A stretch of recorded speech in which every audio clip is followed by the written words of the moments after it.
I'm going to tell you how Spider-Man came into being. It's a true story, although sometimes it's hard even for me to believe it.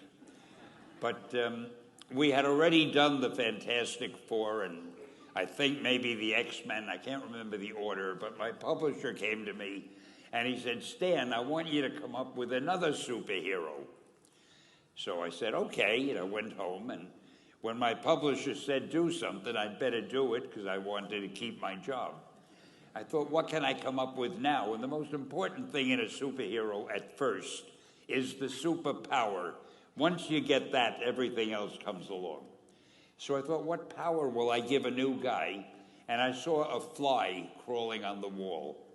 And I said, hey, if I could get a superhero that could stick to walls and crawl on them, man, that would be cool. And no, I'm lying to you. I don't think the word cool was in use then. I probably said it'll be groovy. I'll never lie to you. So I thought that was good. Now I needed a name. So I said, well, let's see, Fly Man, Mosquito Man. I got down to Spider-Man. Spider-Man. It just sounded dramatic.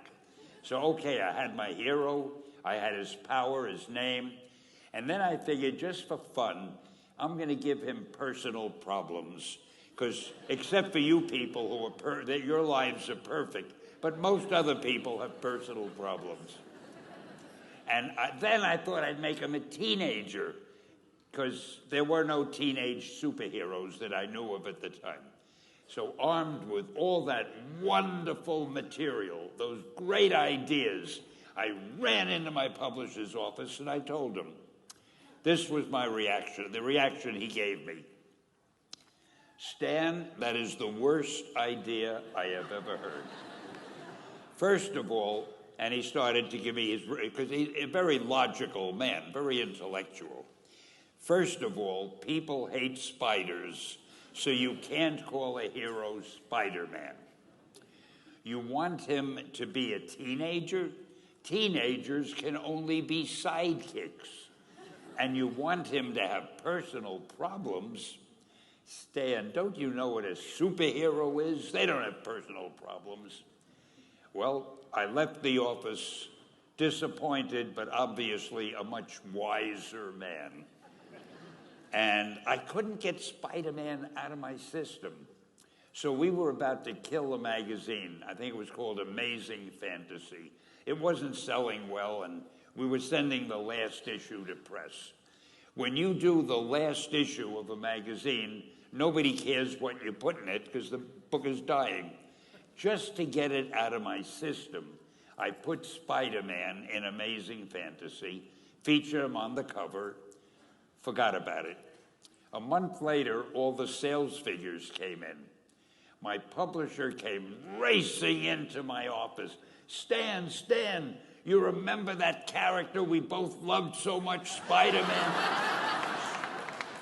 He said, let's do him as a series. Now, why am I telling you this? Besides the fact that I have to kill a little time. If you have an idea that you genuinely think is good, don't let some idiot talk you out of it. Now, that doesn't mean that every wild notion you come up with is going to be genius, but if there is something that you feel is good, something you want to do, something that means something to you, try to do it, because I think you can only do your best work if you're doing what you want to do, and if you're doing it the way you think it should be done, and if you can take pride in it after you've done it, no matter what it is, you can look at it and say, I did that, and I think it's pretty damn good. That's a great feeling. So don't let idiots talk you out of something that you think is good.